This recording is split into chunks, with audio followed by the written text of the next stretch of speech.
कल जहाँ खत्म किया था वहीं से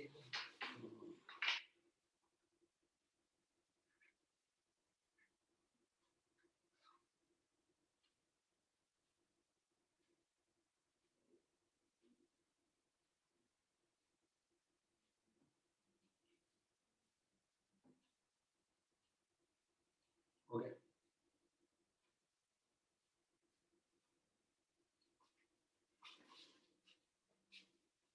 good afternoon sir. Good afternoon बच्चे, good afternoon. Good afternoon, sir. Good afternoon. Good afternoon, sir. Good afternoon, sir. Good afternoon. Good afternoon, sir. Good afternoon, sir. आज आपको अलग है। कल को फ्यूचर में कभी हम मिलेंगे ना तो मैं तुम्हें आवाज से पहचान पाऊंगा। गुड आफ्टरनून बोलोगे तो मैं पहचान पाऊंगा कि अच्छा ये आवाज सुनी हुई है। आपको मिलते था डायरेक्ट गुड आफ्टरनून बोलना पड़ेगा आपको। हाँ, Good afternoon, sir. Good afternoon बच्चे, गुड आफ्टरनून।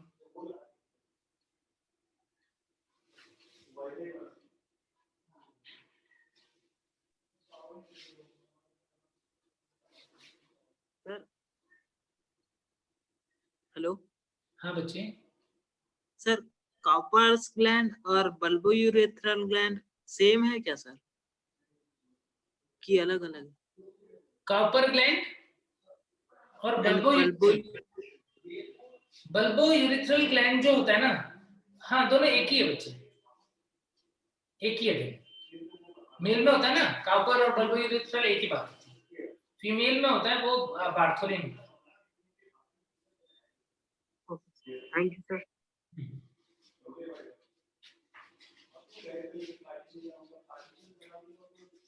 चलो कंटिन्यू करें। देखो लास्ट लेक्चर में हम लोग कहां तक पढ़ चुके थे? हम लोग पढ़ चुके थे एक्रोसोमल रिएक्शन।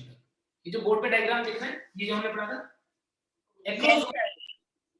एक्रोसोमल रिएक्शन में ये पढ़ लिया था कि किस तरीके से एक्रोसोम ने लाइस होकर के जोना पेलिसिडा को ब्रेक कर दिया। ZP3 ने स्टार्ट करवाया था ये प्रोसेस। ZP3 रिसेप्टर जोना पेलिसिडा का था, उसने क्या करवाया था? उसने बाइंड करवाया। और जैसे ही इन दोनों के बीच में जोना पेलिसिडा और स्पर्म का जो ZP3 रिसेप्टर था उसके बीच में बाइंडिंग हुई, वैसे ही क्या हुआ? एक्रोसोम जो है वो बर्स्ट हो गया और टेल तो बहुत ज्यादा मूव कर ही रही है, इस टाइम पे कैपेसिटेशन हो गया था तो टेल तो बहुत ज्यादा मूव कर ही रही है। अब क्या होगा बच्चों? अब ये इस जोना लेयर को लाइस करके जाके टक्कर मारेगा किसको? एग को। अब समझना, अब नेक्स्ट प्रोसेस, इसके बाद वाला स्टेप। एक्रोसोमल रिएक्शन के बाद में होता है कॉर्टिकल रिएक्शन या फिर ब्लॉक टू पॉलीस्पर्म। अब समझना क्या होगा। अब यहां पर बहुत सारे स्पर्म है जो अंदर एंटर होना चाहते हैं, ये फीमेल है, इस फीमेल से एग से बहुत सारे स्पर्म जो है वो मिलना चाहते हैं। मान लो ये एक चैम्बर है, एक रूम है ये, जहां पर ये एग बैठी हुई है, इंतजार कर रही है कि कोई स्पर्म आएगा, और आएगा तो बहुत सारे मिलियंस ऑफ स्पर्म जो है वो चाहते हैं कि हम जाकर के इसको फर्टिलाइज कर दें। लेकिन, और ये विंडोज है, एक तरीके से ये कहीं से भी स्पर्म एंटर हो सकता है, लेकिन जैसे ही फर्स्ट स्पर्म, जो लकी स्पर्म है, यहाँ पे बहुत सारे स्पर्म है, उसके अंदर से एक लकी स्पर्म है, ये लकी स्पर्म है, मान लो भाग्यशाली है जिसको मौका मिला है एग को फर्टिलाइज करने का। जैसे ही वो जाके फीमेल की मेम्ब्रेन को टक्कर मारता है, वैसे ही क्या होता है? वैसे ही ये फीमेल बाकी सारे जो स्पेस है जहां से स्पर्म आ सकता है उनको बंद कर लेती है। यानी फीमेल जो है वो क्या चाहती है? फीमेल यानी एग जो है वो चाहती है कि सिर्फ एक मेल गैमेट यानी सिर्फ एक स्पर्म ही से फर्टिलाइज करे, भले ही इसके लिए रेस में बहुत सारे स्पर्म दौड़ रहे हैं, लेकिन जो उसके अंदर से लकी होगा सिर्फ एक स्पर्म को ही चांस मिलेगा इसे फर्टिलाइज करने के को, और बाकी सबको रोक दिया जाएगा। इसके पीछे मान लो ये कोई दूसरा स्पर्म है, ये जस्ट आके यहाँ पे ज़ोना पेलुसिडा पे आके अटैच हुआ है। मान लो मैं यहाँ पर एक ड्रॉ कर देता हूँ और भी स्पर्म, यहाँ पे एक्रोसोमल रिएक्शन हो चुकी है, यहाँ पे सपोज एक्रोसोमल रिएक्शन होने वाली है।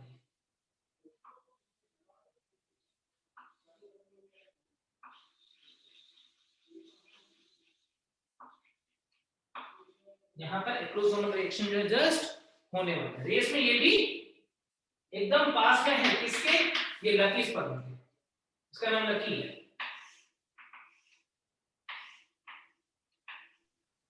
विनर है सब। सर जी ये बिल्कुल पास में है। हाँ ये जो fusion of sperm with egg है उसी को आप बता रहे हैं ना अभी, उसी का प्रोसेस सर जी? कौन सा प्रोसेस? जो फ्यूजन हो रहा है वहां पर का सर जी? हाँ फ्यूजन वाले प्रोसेस है वही कंटिन्यू है। मेम्ब्रेन से फ्यूजन हो गया ना, वही प्रोसेस कंटिन्यू है कि एक का फ्यूजन हो गया, बाकी भी रेस में है, कोई इस लेवल पे है कोई इस लेवल पे है, तो अब क्या होगा, बाकी स्पर्म्स की एंट्री को रोक दिया जाएगा। कैसे रोक दिया जाएगा, बहुत ध्यान से समझना। जैसे ही ये मेल जो है स्पर्म जो है जैसे ही एग को टच करता है वैसे क्या होता है, वैसे ही फीमेल को करंट लग जाता है। करंट लग जाता है मतलब क्या, यहाँ पर एक इलेक्ट्रिकल एक्टिविटी स्टार्ट हो जाती है। इलेक्ट्रिकल एक्टिविटी क्या, नॉर्मली जो मेम्ब्रेन होती है, नर्वस सिस्टम के अंदर पढ़ा है तुम लोगों ने कि जो नर्व मेम्ब्रेन होती है, मान लो ये मेम्ब्रेन है एग की, उस साइड की मेम्ब्रेन है, ठीक है। अभी भी ये कौन सा साइड है, प्राइमरी की सेकेंडरी? सेकेंडरी। यस अभी भी सेकेंडरी साइड है। तो सेकेंडरी उस साइड की मेम्ब्रेन है ये, और ये बाहर वाली लेयर जो है ये है ज़ोना पेलुसिडा। ज़ोना पेलुसिडा जैसे ही स्पर्म इसे टच करता है वैसे ही क्या होता है, इस मेम्ब्रेन के ऊपर कुछ चैनल्स हैं, सोडियम चैनल्स हैं। जैसे ही स्पर्म ने इसको टच किया वैसे ही क्या हुआ, यहाँ पर जो सोडियम चैनल्स हैं वो ओपन हो गए और सोडियम की एंट्री होने लग गई। कहां पर, एग के साइटोप्लाज्म साइड के साइटोप्लाज्म Na+ की एंट्री होने लग गई, जैसा नर्व कंडक्शन के टाइम पे होता है। क्या बोलते हैं इस प्रोसेस को, डीपोलर। सोडियम आने लग जाता है, अंदर जो पहले नेगेटिव चार्ज था वो पॉजिटिव की तरफ मूव करने लग जाएगा, -70 से +50 +70 की तरफ मूव करने लग जाएगा, होता है ना? Yes sir. Yes sir. क्या बोलते हैं, डीपोलराइजेशन। वेरी गुड बच्चे, डीपोलराइजेशन। यहाँ पर क्या हुआ, डीपोलराइजेशन। सर द्विध्रुवीकरण बोलते हैं क्या इसी को? ध्रुवीकरण, यस बच्चे, द्विध्रुवीकरण हो गया, डीपोलराइजेशन।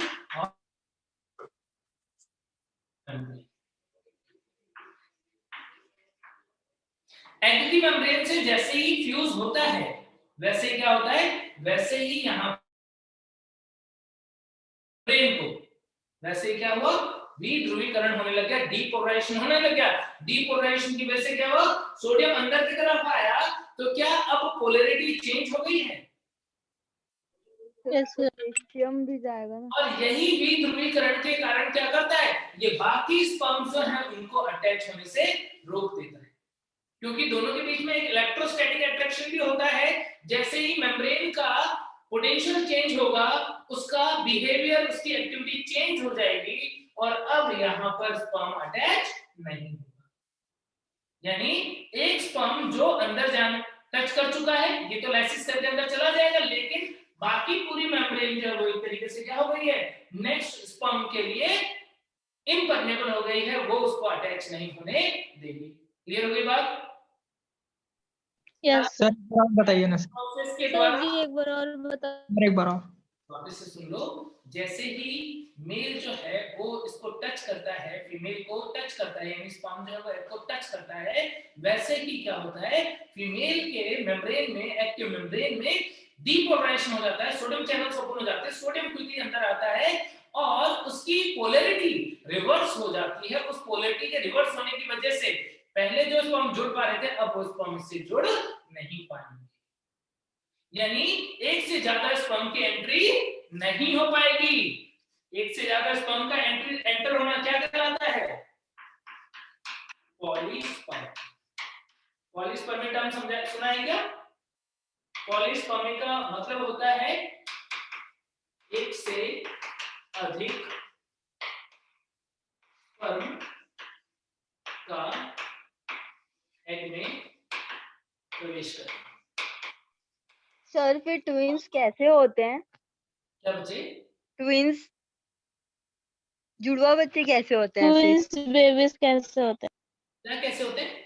Twins babies sir. जुड़वा बच्चे ट्विंस होते हैं बच्चे। ट्विंस होना अलग बात है। ट्विंस हो सकते हैं, दो अलग अलग एग हैं, दो स्पर्म ने एंट्री करी, डाइजाइगोटिक ट्विंस, या एक जाइगोट बना, उस जाइगोट ने क्लीवेज के टाइम पे सेपरेट होकर के दो जाइगोट बना दिए, तो हो सकता है मोनोजाइगोटिक ट्विंस।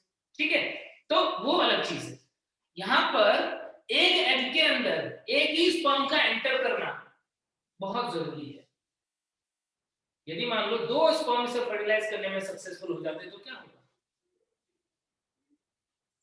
कंफ्यूजन हो जाता। कंफ्यूजन हो जाता। देखो, फर्टिलाइजेशन प्रोसेस का जो पर्पस है, जो मेल फीमेल मिल रहे हैं आपस में, इनका मिलने का पर्पस है क्या? संतति बनाना। संतति कैसे बनाते हैं? अपने जैसे कि एलियन के जैसे? अपने जैसे अपने जैसे। अपने जैसे जैसे क्यों बनाते हैं? क्योंकि उनके अंदर गुणसूत्रों की संख्या, संरचना, जीन्स लगभग वही है जो मम्मी पापा के अंदर है। अब सर यदि सुनिए, हम 2n है तो हमारा बच्चा भी कैसा है? 2n है। यदि दो के बदले एक के बदले दो स्पर्म एंटर हो जाता तो बच्चा कैसा हो जाता? 3n। Yes hello sir. 4n। और तुमको पता होगा एनिमल्स के अंदर ऐसा पॉलीप्लॉइडी वाले कंडीशन जो है वो नहीं चलते हैं, सरवाइव नहीं कर पाता, फिर वो हमारी बॉडी जो उसे डिस्ट्रॉय कर देती। समझ गए क्या? इसी हेलो सर। एंटर होना ही सक्सेसफुल होगा बच्चा होने। तो बाकी स्पर्म जो रेस में है, जो इनके बहुत पास में भी हो सकता है, ये दोनों बराबर स्पीड से दौड़ रहे थे, बाय लक ये 0.1 सेकंड पहले फ्यूज हो गया, ये 0.1 सेकंड पीछे रह गया, तो उस केस में आगे कैसे बच्चे जुड़ने से रुकेगा? इसके थ्रू रुकेगा। Hello sir. जैसे ही स्पर्म का मैजिकल टच, कंप्लीट कर लेता हूं बच्चे पहले, जैसे ही स्पर्म का मैजिकल टच इस एग की मेम्ब्रेन को मिलता है, वैसे ही एग मेम्ब्रेन की पोलैरिटी चेंज हो जाती है और वो दूसरे स्पर्म को एंटर होने से रोक देती है। इसे हम बोलते हैं fast block to polyspermy. Polyspermy का तीव्र अवरोध, पॉलीस्पर्मी। यानी फास्ट ब्लॉक है तो क्या कोई स्लो ब्लॉक भी है? यस, यहाँ पर अभी स्पर्म को रोकने की एक घटना पड़ी है हमने, एक और भी घटना है, देखते हैं अब दूसरी घटना। बच्चे पूछ लो क्या पूछना था? सर अगर एक ही टाइम पे दो स्पर्म अगर फ्यूज हो गया, एक ही टाइम पे दो स्पर्म बिल्कुल सेम पोजीशन पे हो, ऐसा जरूरी, ऐसा नहीं होता है, नॉर्मली तो नहीं होता है। कि हो जाएगा तो हो सकता है, मुझे लग रहा है उस केस में वो एम्ब्रियो में डेवलप नहीं होगा, वो फर्टिलाइजेशन के बाद में कहीं ना कहीं डिस्ट्रॉय कर दिया जाएगा, क्योंकि sir hello sir. Sir. Hello sir जी। हेलो सर जी। सर जी, सर ये जो दो स्पर्म है उन वो क्या बोलते हैं, जोना पैलिस्यूडा के साथ के पास पहुंच गया है, दो दो मतलब इस साइड भी बनाया, उस साइड भी बनाया है, तो उसके बाद क्या प्रोसेस होगी कि एक फिर मतलब कि फर्टिलाइज करेगा? सर उसको बताइए ना। बिल्कुल 100% एक टाइम पे नहीं है, इनके बीच में 0.1 सेकंड का तो डिफरेंस होगा, 0.001 सेकंड का तो डिफरेंस होगा। ठीक है, तो जो लकी स्पर्म है, जो सबसे तेज दौड़ा था, सबसे आगे भागा था, वही कर पाएगा फर्टिलाइज। एक से ज्यादा फर्टिलाइज नहीं कर पाएंगे। क्यों नहीं कर पाएंगे? क्योंकि यदि थोड़ा सा भी गैप है और यदि कोई बच्चा बोल रहा है बिल्कुल एक ही टाइम पे आ गए तो मुझे लग रहा है आगे वो एम्ब्रियो में डेवलप नहीं होगा। ये वो जो फर्टिलाइजेशन का ट्राई कर रहे थे कपल, वो फेल हो जाएंगे, है ना? तो हेलो सर। हाँ बच्चे। सर सुनिए ना, सर कभी कभी सर कभी कभी न्यूज में आता है कि जो, हाँ, जो बच्चा हुआ है वो एलियन जैसे है, कि जैसे आंख पीछे हो गया या फिर 3 आंख इस टाइप का होता है ना। होता है ना, क्रोमोसोमल डिसऑर्डर हो सकता है, न्यूरल डेवलपमेंट के टाइम पे डिसऑर्डर हो सकता है, होता है ना, ये क्रोमोसोमल क्यों? डिसऑर्डर पढ़ते हैं हम लोग, उसमें होता है कई बार कि अजीब से बच्चे बन जाते हैं ऑर्गन फॉर्मेशन से ही हो सकता है। ठीक है, उसका फर्टिलाइजेशन से लेना देना नहीं है ना, वो आगे की प्रोसेस से लेना। तो अब एक मेथड तो क्या हुआ फास्ट ब्लॉक, अब दूसरा भी सुन लो जल्दी से, बीच में मत रोकना, कॉर्टिकल रिएक्शन। अब ये एक तो क्या बताया मैंने, पॉलीस्पर्मी को कैसे अवॉइड करते हैं, फास्ट ब्लॉक क्या होता है। अब दूसरा प्रोसेस देखो, स्लो ब्लॉक। स्लो ब्लॉक जो होता है उसे हम बोलते हैं कॉर्टिकल रिएक्शन। लास्ट लेक्चर में डायग्राम बना के गया था, देखो क्या बना के गया था कि मेम्ब्रेन के नीचे बहुत सारे वेसिकल्स हैं, बहुत सारी पुटिकाएं हैं, बहुत सारी पुटिकाएं हैं, और इनके अंदर क्या है, कंटेन्स कॉर्टिकल ग्रेन्यूल्स। क्या है इनके अंदर, कॉर्टिकल ग्रेन्यूल्स है, कुछ एंजाइम्स वगैरह हैं इसके। क्या देख रहे हो, एडिकी मेम्ब्रेन के ठीक नीचे यहां पर क्या हो रहा है, यहां पर बहुत सारी पुटिकाएं हैं, उन पुटिकाओं के अंदर कॉर्टिकल ग्रेन्यूल है। मैजिकल टच मिलते ही एक तो क्या हुआ था, सोडियम चैनल ओपन हो गए थे, दूसरा क्या होता है इसके अंदर, इन वेसिकल्स में कैल्शियम तेजी से अंदर भागने लगता है, और इसकी वजह से पुटिकाएं जो हैं वो जाके चिपक जाती है किससे, एडिकी मेम्ब्रेन से, और बाहर की तरफ फट जाती है। कॉर्टिकल रिएक्शन में क्या हुआ, कॉर्टिकल रिएक्शन में, अब यहां पर यदि मैं कॉर्टिकल रिएक्शन बना रहा हूं बच्चों, देखो कि मेम्ब्रेन थी, एक्टिव मेम्ब्रेन, और यहां पर क्या है, कॉर्टिकल से, जिनके अंदर क्या भरा हुआ है, जिनके अंदर भरा हुआ है कॉर्टिकल ग्रेन्यूल, और ये इससे जाके चिपक जाएगा इस मेम्ब्रेन से, और बाहर की तरफ अपना जो कंटेंट है उसको डिस्चार्ज कर देगा, कुछ एंजाइम्स वगैरह होते हैं उसको यहां पर डिस्चार्ज कर देगा। क्या बन जाएगी, एक लेयर बन गई, कॉर्टिकल ग्रेन्यूल जोना पेरिफेरलिका के साथ में अटैच हो गया, एक लेयर बन गई, और इससे हम बोल देते हैं अब फर्टिलाइजेशन मेम्ब्रेन। फर्टिलाइजेशन मेम्ब्रेन ये क्या करता है, ये जो यहाँ पर कॉर्टिकल ग्रेन्यूल के अंदर जो एंजाइम्स वगैरह थे, ये इसके ऊपर जो ZP3 थे उनको क्या करता है, उनको मतलब उनको रिमूव करवा देता है, ऐसा कि ZP3 जो है वो अब इसके ऊपर काम नहीं कर रहा।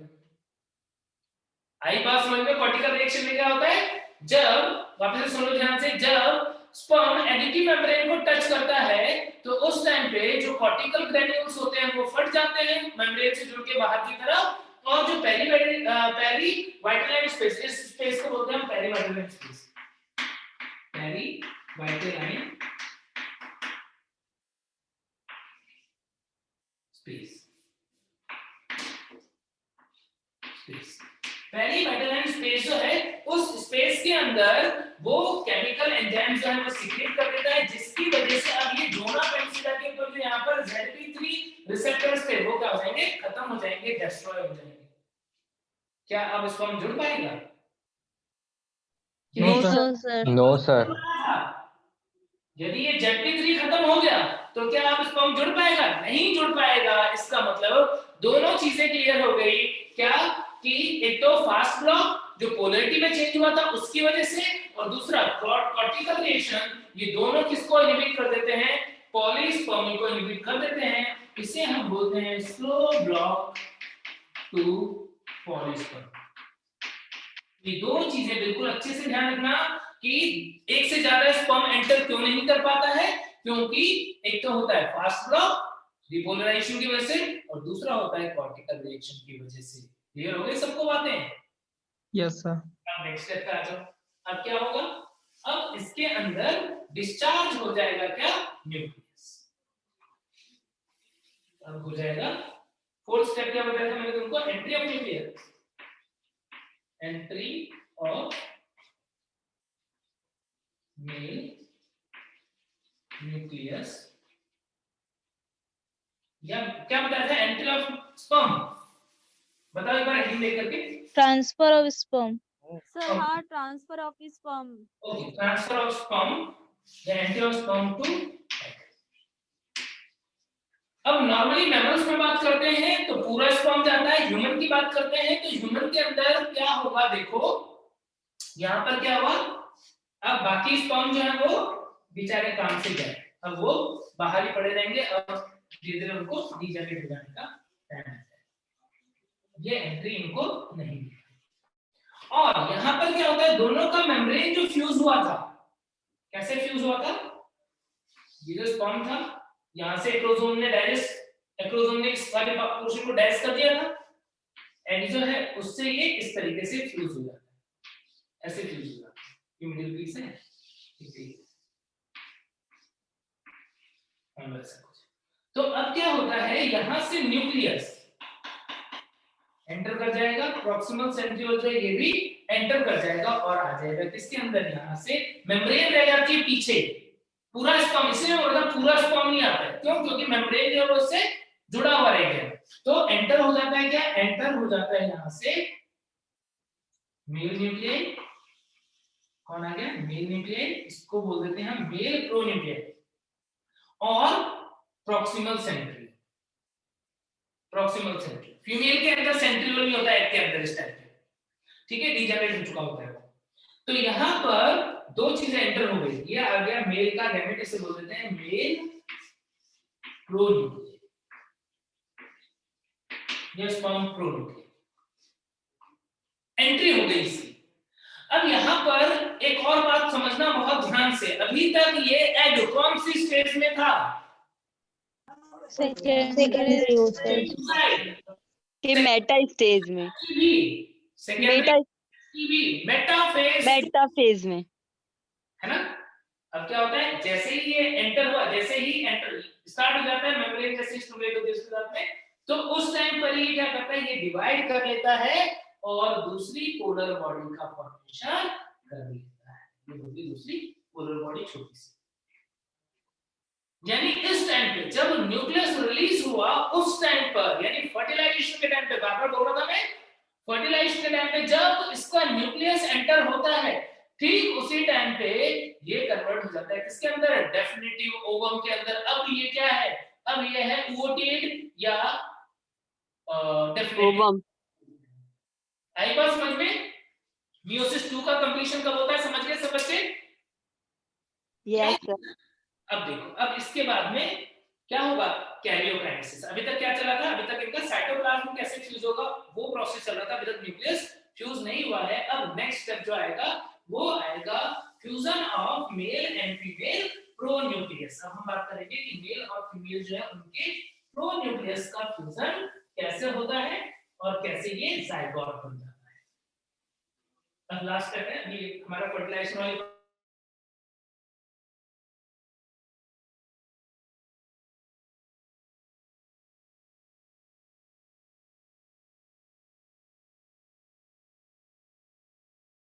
रुक गए सर।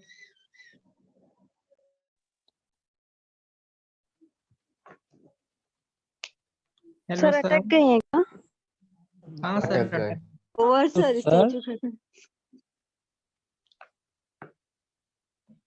Hello hello sir.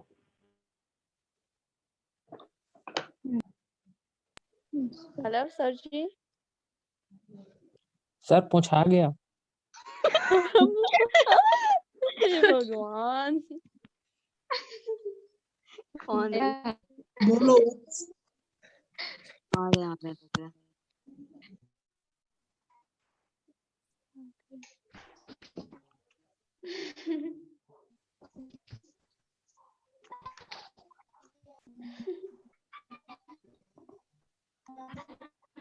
पोछा गया मतलब भाई साफ हो गया बोर्ड। क्लीन हो गया। क्लीन हो गया। ग्रीन तो पहले से है, वो साफ हो गया। भाई ते कौन दुनिया कैसे? अरे इसके आगे ऑलरेडी 4 आंखें है ना दुर्गेश? हाँ आगे ही तेरे 4 आंखें। हाँ वही तो बोल रहा हूँ, मैं इस दुनिया का हूँ ही नहीं। आप तो देखे हो है ना? नहीं मैं तो नहीं देखी हूँ तेरे को। Alien alien. हाँ मैं सब हूँ।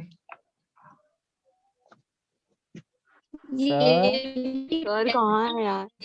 सब लोग छत्तीसगढ़ से ही हो ना, कोई बाहर से थोड़ी ना हो यार। महाराष्ट्र से हूँ। अरे हम तो फॉरेनर है। मैं तो तमिलनाडु से हूँ। मेरे के एलियन बोल रहे हैं सब लोग। मैं छत्तीसगढ़ वाले हैं। मैं तो गोवा से हूँ, गोवा। हम भाई कोई मैं ग्वालियर से गुजरात नहीं हूँ है? यार। चल आ गए सर, आ गए। सर आ गए, आ गए। तो ठीक है ना? सर ब्लर है। तो यहाँ पर क्या हुआ? कैसा दिख रहा है? पर एंटर हो गया। अब क्या होगा?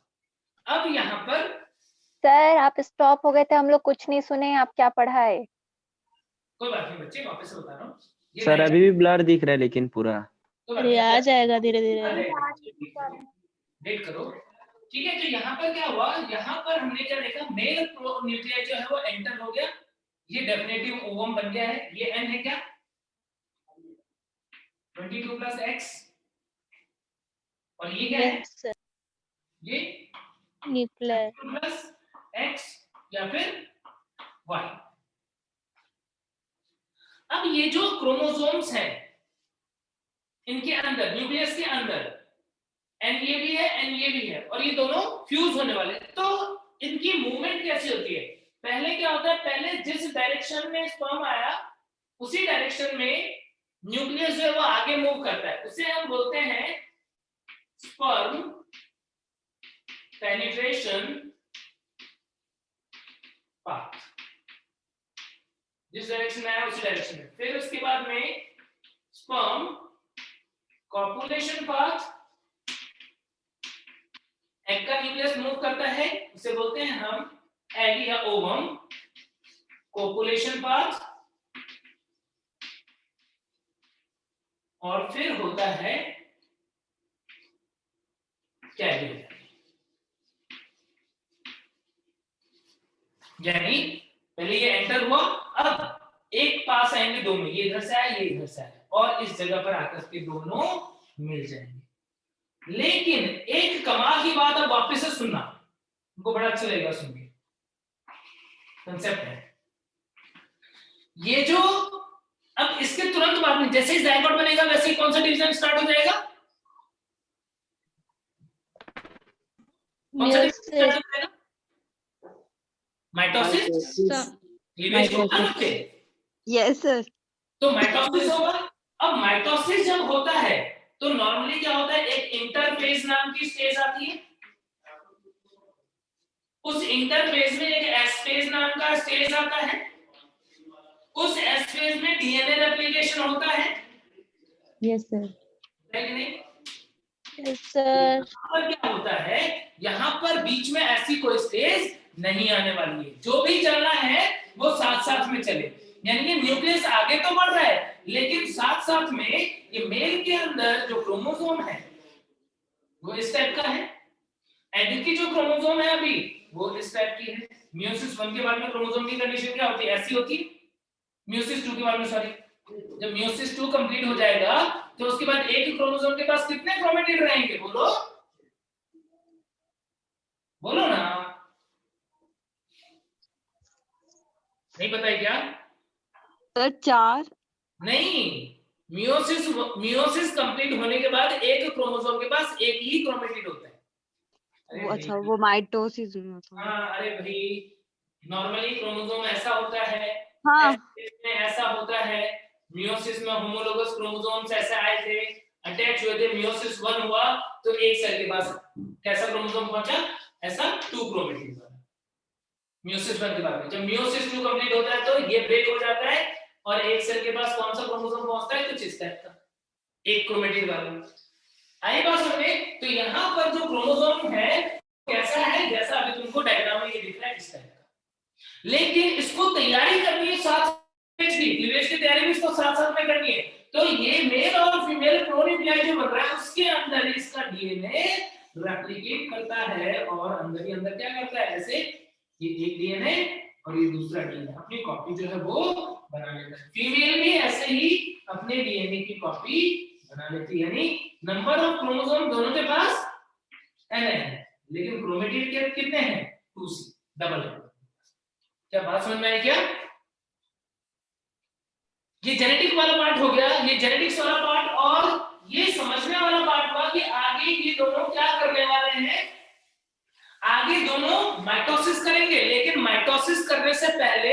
जैसे कि एस फेज में डीएनए का रेप्लिकेशन होता है वैसा होना जरूरी है। तो मेल और फीमेल न्यूक्लियाई ने क्या किया हुआ है, अपने डीएनए कंटेंट को डबल कर लिया होता है किस टाइम पे, जब ये स्पर्म और एग का न्यूक्लियस एक दूसरे से मिलने के लिए जा रहा है। और जब ये दोनों एक दूसरे को टच करते हैं उस टाइम पे क्या है, उस टाइम पे ये भी एन है ये भी एन है, लेकिन किस टाइप का एन है, मेल के पास हर क्रोमोसोम के पास 2 क्रोमेटिड है, डीएनए डबल है। फीमेल के पास भी ऐसे ही डीएनए डबल होता है। आई बात समझ में? तो इस तरीके से दोनों का न्यूक्लियस पास आया। अब ये दोनों का न्यूक्लियस जब पास आया तब क्या होगा, क्या दोनों का न्यूक्लियस फ्यूज होकर के 2n हो जाएगा? Yes sir. No sir. नहीं होगा। ये क्यों कर रहे थे, ये सब ये इसलिए कर रहे थे ताकि ये बच्चा बनाए। और इनको खुद को ही बहुत जल्दी है कि जल्दी से एक्टिविटी बहुत बढ़ गई है ना, जैसे ही स्पर्म एंटर गया एक्टिविटी बढ़ गई है, फास्ट बहुत जल्दी जल्दी काम कर रहे, तो इनको बहुत जल्दी है खुद ही कि ये बच्चा बनाए। तो फिर इनके पास ये रेस्ट नहीं लेते। ऐसा नहीं है कि मेल अंदर आया है, ये मेल है ये फीमेल है, मेल अंदर आया तो फीमेल बोलेगी आओ बैठो रेस्ट करो, चाय पानी पियोगे कि नहीं पियोगे, ये सब नहीं पूछती है। क्यों? क्योंकि दोनों एक्टिव हैं, बहुत एक्टिव हैं और आगे की प्रोसेस जल्द से जल्दी कंप्लीट करना चाहते हैं। तो क्या होता है, उसी टाइम पे जो सेंट्रियोल आया था, यहाँ पर एक सेंट्रियोल भी आया था, क्या प्रॉक्सिमल सेंट्रियोल, मेल का प्रॉक्सिमल सेंट्रियोल भी आया था। तो यहाँ पर क्या होता है, यहाँ पर प्रॉक्सिमल सेंट्रियोल डुप्लीकेट्स क्या करता है, वो प्रॉक्सिमल समीपस्थ जो तारकाय है वो अपनी कॉपी बनाता है और मूव करने लग जाता है 2 प्लेन की तरफ। कौन से 2 प्लेन की तरफ? जो डिसाइड करेगा किसको, जो डिसाइड करेगा रिप्रोडक्शन के क्लीवेज के प्लेन को। एक इधर आ गया मान लो, एक इधर आ गया। और ये दोनों जैसे ही एक दूसरे की मेम्ब्रेन को टच करते हैं वैसे ही क्या होता है, वैसे ही अपनी मेम्ब्रेन को फटाफट से डीजनरेट कर लेते हैं। इनके अंदर क्या हो जाएगा, इनके अंदर इनकी मेम्ब्रेन जो है वो गायब होने लग जाएगी, लॉस होने लग जाएगी। देखो मेम्ब्रेन जो है वो इनकी लॉस हो रही है। इन्होंने क्या किया, जैसे ही एक दूसरे को टच किया इन्होंने अपने कपड़े जो है वो उतारने स्टार्ट कर दिए। क्यों? टाइम वेस्ट नहीं करना चाहते, कोई रेस्ट नहीं। मेल फीमेल न्यूक्लियाई आते हैं, दोनों फ्यूज होकर के 2n बनने से पहले जैसे ही टच हुआ वैसे क्या होगा, इनका मेम्ब्रेन धीरे धीरे क्या हो जाएगा, डिसॉल्व होने लग जाएगा। और इधर साथ में क्या हो रहा है, स्पिंडल फाइबर का फॉर्मेशन चल रहा है। तो जाइगोट जैसी कोई 2n पर्टिकुलर सेल नहीं बनती है, बल्कि एक ऐसी सेल बनती है जो सीधे ही एंटर होता है किसके अंदर, माइटोसिस में। और यहाँ पर मेल और फीमेल के क्रोमोसोम्स जो होते हैं वो कुछ इस तरीके से अरेंज होने लग जाते हैं, जैसा कि तुमने माइटोसिस में पढ़ा है। व्हाइट वाला फीमेल का क्रोमोसोम बना है, सपोज ब्लू वाला मेल का क्रोमोसोम बना है।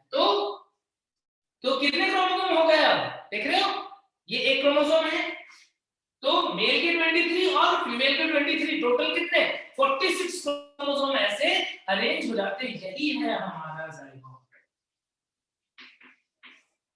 यही है हमारा जाइगोट।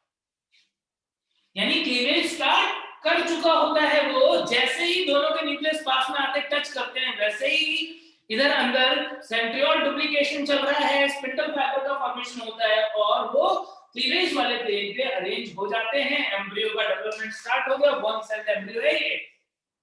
जाइगोट एक्चुअल में क्या है, पोस्ट फर्टिलाइजेशन इवेंट का पार्ट है। क्यों? क्योंकि फर्टिलाइजेशन हमारे यहां तक कंप्लीट हुआ, जैसे ही वो आकर के एक दूसरे को टच किया और मेम्ब्रेन डिसॉल्व होने लगा, वहां तक हम फर्टिलाइजेशन वाली प्रोसेस समझ चुके हैं। और उसके बाद अब जाइगोट बन गया और जाइगोट में क्लीवेज भी स्टार्ट हो चुका है। क्या सारी सर इसमें लिंग निर्धारण कैसे होता है? लिंग निर्धारण देख लो। अब ये लिंग निर्धारण तो बहुत आसान है। स्पर्म क्या लेके आ रहा है, स्पर्म लेके आ रहा है 22 प्लस x और 22 प्लस y। स्पर्म के पास 2 ऑप्शन है, एग के पास एक्स ऑप्शन है, कौन सा 22 प्लस x। अब ये दोनों मिल जाएंगे तो 44 प्लस xx फीमेल बन गई। और यदि ये दोनों मिलते तो क्या बन जाता, मेल बन जाता। यानी मेल और फीमेल का बनना किसके ऊपर डिपेंड करता है, मेल स्पर्म के ऊपर डिपेंड करता है कि वो एक्स को लेकर के जा रहा है या वाई को लेकर के जा रहा है। हाँ बच्चों, सर ये फीमेल थोड़ा सा वेट नहीं करती? नहीं, जैसे ही स्पर्म की एंट्री होती है वैसे ही एग जो है वो एक्टिव हो जाती है। एक्टिव होने में सबसे पहले क्या करती है, सबसे पहले मियोसिस 2 जो था उसे कंप्लीट करती है, सेकेंडरी पोलर बॉडी को बाहर निकालती है, और फिर जो एक एग का जो वो बना न्यूक्लियस, वो न्यूक्लियस क्या करता है, वो मूव करता है किस डायरेक्शन में, जिधर स्पर्म आने वाला है, जिधर स्पर्म आने वाला है, और दोनों का न्यूक्लियस जैसे ही टच करता है एक दूसरे को, तुरंत से क्या होता है, न्यूक्लियर मेम्ब्रेन डिसअपियर होने लग जाती है, क्रोमोसोम्स बाहर निकलने लग जाते हैं, हाइपर एक्टिव जो एग है उसके अंदर स्पिंडल फाइबर्स वगैरह बनने लग जाते हैं, और वो इस तरीके से नेक्स्ट जो डिवीजन है माइटोसिस या क्लीवेज वो स्टार्ट कर देती है। क्लियर होगी बातें सबको? सर एक डाउट है, हाँ बच्चों, जाइगोट के बाहर मतलब जाइगोट के पास क्रोमोसोम का नंबर कितना है, डबल हो गया है। सर जाइगोट के बाहर जोना पेलुसिडा का लेयर रहेगी सर? वो अभी भी है, जोना पेलुसिडा लेयर अभी भी है बच्चे।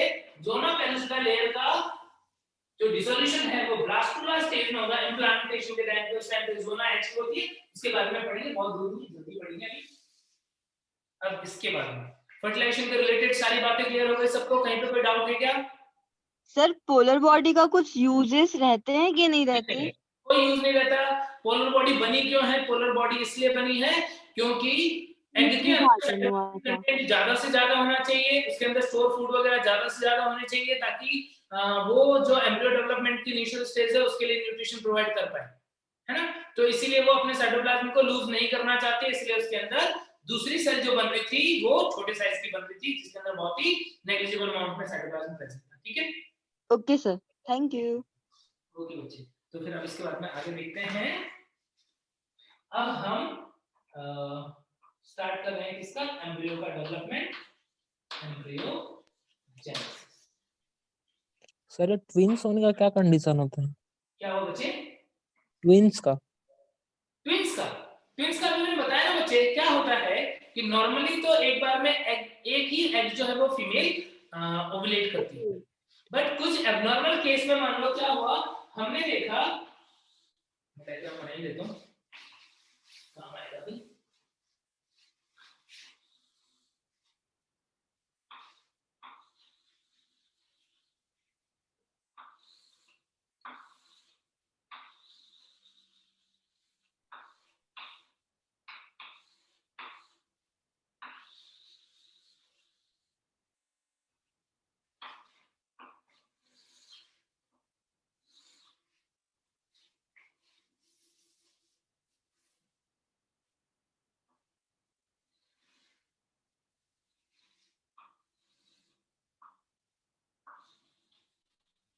मान लो एक एग निकलने के बदले में एक इधर दो एग रिलीज हो गए एक साथ, बाय चांस, गड़बड़ है, मिस्टेक है, लेकिन हो गया, तो उस केस में क्या होगा, उस केस में हो सकता है कि फर्टिलाइजेशन जो है वो एक और दो स्पर्म है, मान लो बाय चांस में क्या हुआ, हमने देखा दो एग जो है उसका फ्यूजन हो गया दो डिफरेंट स्पर्म से, तो क्या बोलेंगे, dizygotic twins.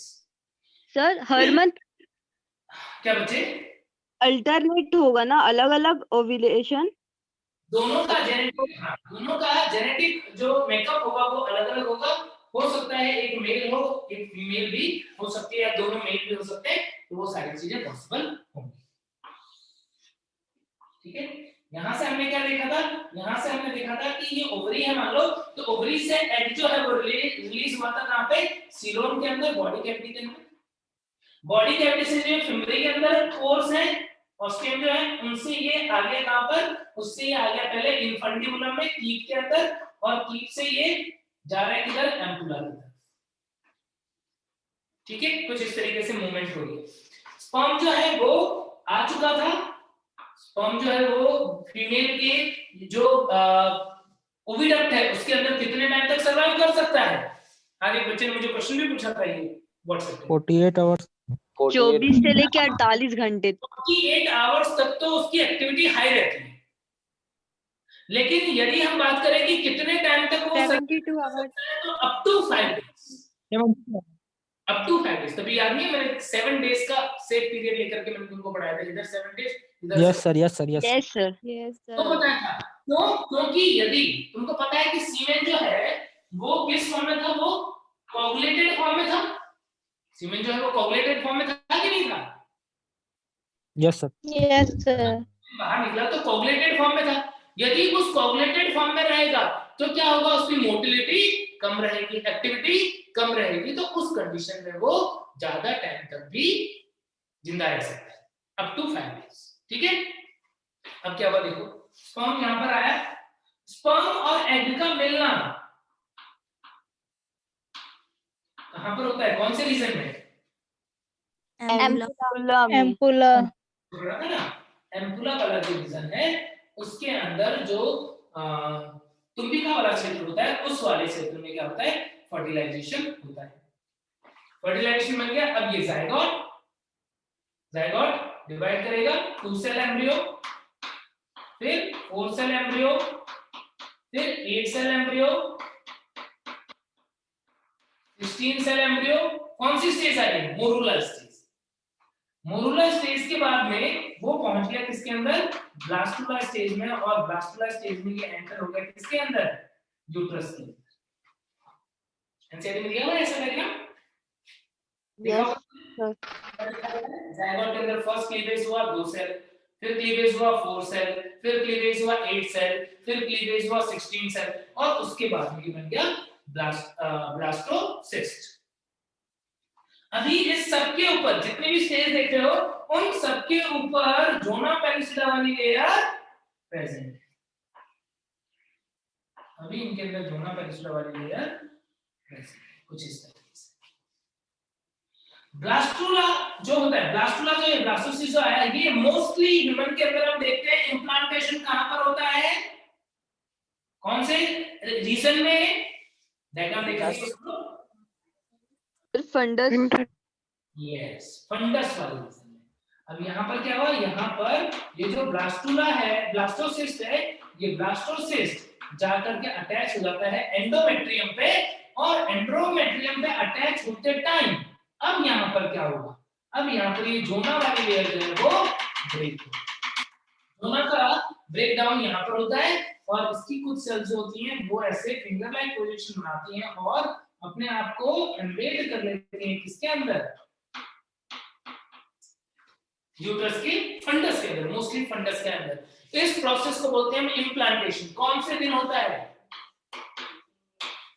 Average 7th day, वैसे 6 to 10th डे तक होता है, एवरेज शायद हमारे एनसीईआरटी में 7-8 डे लिखा हुआ है। उस दिन क्या होता है, ये ब्लास्टोसिस्ट जो है वो यहाँ पर आकर के अटैच हो जाता है। पहला क्लीवेज हुआ 2 सेल स्टेज बनेगा, दूसरा हुआ 4 सेल स्टेज, फिर नेक्स्ट हुआ स्टेज, फिर 16 सेल स्टेज।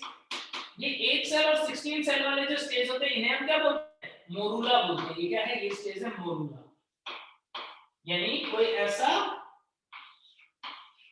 सेल्स, बहुत सारी मान लो 8 to 16 सेल्स, एक बॉल जैसी स्ट्रक्चर है, सर टूथ जैसे दिखता है सर।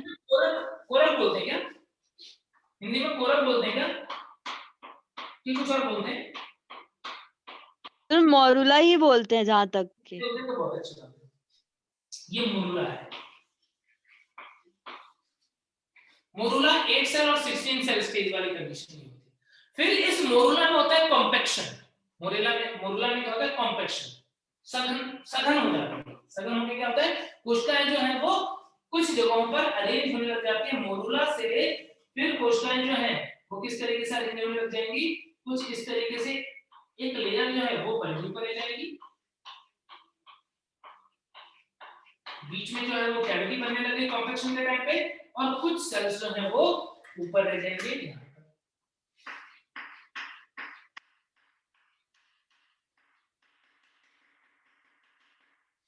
कुछ ऐसा बनता है। मोरूला से कन्वर्ट हुआ ब्लास्टुला के अंदर। ये वाली स्टेज क्या है, ये है ब्लास्टुला। ब्लास्टुला स्टेज में क्या क्या तुम्हें दिख रहा है, एक लेयर दिख रही है सेल की, सेल की लेयर दिख रही है, इसे क्या बोलते हैं? उसे बोलते हैं हम ट्रोफोब्लास्ट। कौन सी सेल लेयर है? ट्रोफोब्लास्ट। और अंदर बहुत सारे सेल्स हैं, उनका ग्रुप है, इसे क्या बोलते हैं? Inner cell mass. Inner mass cell, या फिर दूसरा भी नाम है इसका क्या? Embryonal node. Embryonal node.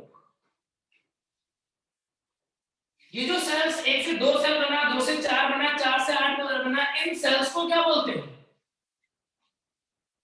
Morula के अंदर यहाँ पर बहुत सारे सेल्स हैं, इन सेल्स को क्या बोलते हैं? इनको बोलते हो ब्लास्टोमियर। क्लीवेज वाली प्रोसेस ध्यान से समझो। क्लीवेज वाली प्रोसेस बताओ। एम्ब्रियो सॉरी एग का साइज हमने देखा था कि काफी बड़ा था। कितना? एग का साइज बताओ। ओवम जो है, एग जो है, वो हमारी बॉडी की लार्जेस्ट सेल में से आता है और स्पर्म हमारी बॉडी के स्मॉलेस्ट सेल में से आता है। एग का साइज कितना? बोलो कोई बच्चा, एग का साइज कितना? 2 to 4 centimetre. 2 to 4 kilometre. No sir, centimetre. Centimetre. Centimetre. Yes sir.